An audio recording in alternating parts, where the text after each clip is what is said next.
Welcome to today's episode of the Promo Playbook by Cubic Promote. Here's your host, Charles. Hope you're having a good day. And I got my guest here, Jasmine. Jasmine, how are you doing today? I'm wonderful, Charles. Thanks for inviting me today. Good. So Jasmine, tell us a very, very quick snapshot about yourself. I am the financial controller at Cubic Promote. I've been here for about 20 years and I've got 2 dogs. Love it. I love 2 dogs as well.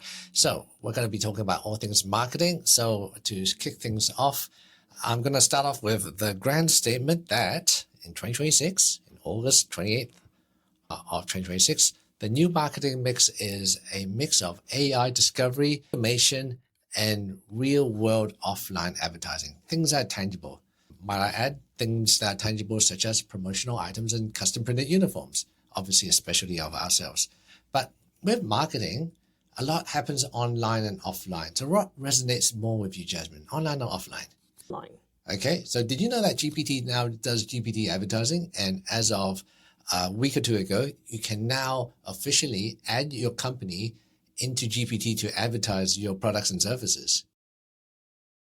I did not know that, Charles. No. Is it just recent? Like how long ago has this been? It's about 2 weeks. I believe the first time we started using ChatGPT to advertise was 2 weeks ago. And the results from us is a bit patchy. The key problem with us is we spend the money, but there's no visibility on where our advertisement gets seen, what triggers it.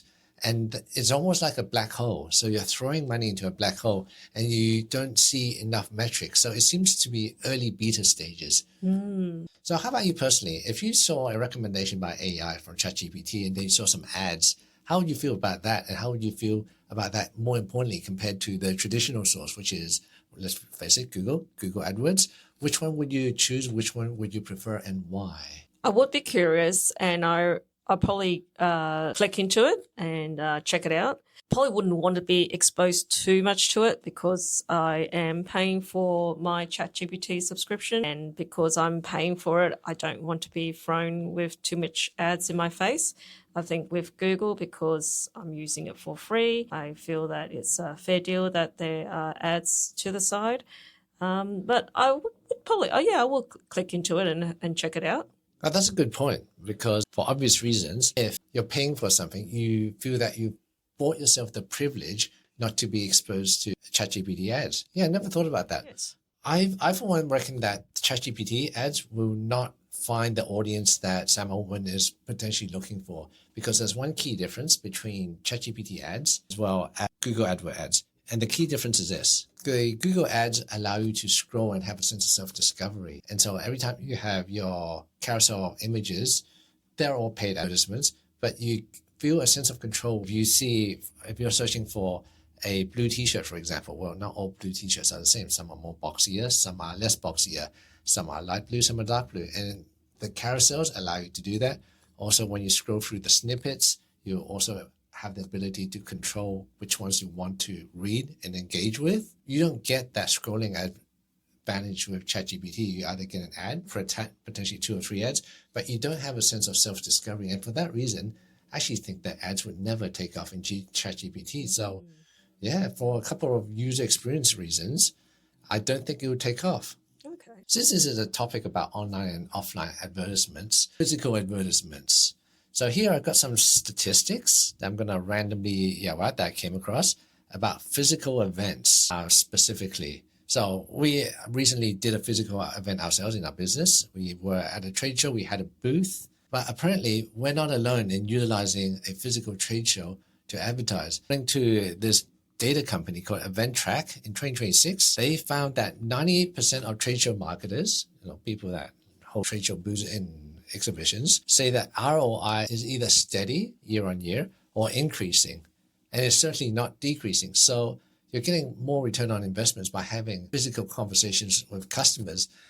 For me, though, when I was physically at the trade show, I found that the main advantage was that we can now talk to the leads, we could collect the data, and then we could physically collect and track the sales as well. Yeah, no, I do agree. Having that physical presence builds trust with those potential clients. So the interesting thing happened as well at the show, and this is tracked here as well on this Event Track 2026 data, which is smaller booths convert better than expensive big ones. Now let that sink in, because some of these people that put in money into expo booths, especially in Australia, they can put in hundreds of thousands of dollars. In fact, I once came across this booth. I think it was one of the major game Aristocrat. Their booth looks so spectacular. I swear to God, they would have spent over $500,000 on it. So smaller booths, better conversions. Why do you think that might be? I think maybe with the bigger booths, they are so impressive. It draws attention. Which is a good thing. However, you're too busy looking at the booth as opposed to having a conversation. I think with the small booths, there's more personalization and one-to-one to make that investment worthwhile and actually having a better lead. When I personally go to trade shows, though, for any given industry, it could be the gym industry or food industry, I actually like going around the trade show booth, because if I go around the trade show booths, I get to interact with all the smaller players as well as all the upstarts. I tend to avoid the big booths in the middle. And I have the theory, and the theory for me on why I want to avoid the big ones is clearly the big ones have done really well for themselves. They will clearly have a service that would likely be out of my price range or not good value. And hence I would want to go to speak to the smaller players. And the smaller players would also be more hungry. And also importantly, if I talk to the smaller players, there is a big chance I'm going to be speaking with either someone in senior management in those companies or even the owner of a business. And the conversations become incredibly tight. Whereas if I go to the bigger booths, some of them are so big that they hire show staff just to be there on the day. And they're there to collect leads, and they're unable to actually answer any of my questions. I agree with that one. Our recent trade show, our neighbor was the person who developed the software. So there is that, like you said, the management or the owner who knows really about that product. So one thing I would have to add, though, is tracking customers. And a very, very good handy tip I would recommend for people is to use promotional products, but to actually put your own QR code onto it. And the QR code would allow people to access freebies, discounts, and access unique landing pages. And that would allow people to track who's using their product, who's come across them. And it's just another layer of tracking, obviously in an ethical way, obviously. And you want to provide something of value in order to make them want to sign up in the first place. QR codes are great. I mean, like, especially with our products, so you're printing your branding on, you're printing your logo. Why not add that second print or even on the same position with a QR code? Absolutely. All right, let's go quickly back into digital marketing world. So there are a couple of new things that have happened over the past couple of weeks in digital marketing, one of which is Google advertising. Google Analytics now include AI-generated performance summaries, and we've been using this in our own business, and we could see with a bit more visibility on how AI is mentioning our brand, although it's still very, very early days, but it still helps a lot. Ahrefs is also a tool that we're going to be investigating soon as well.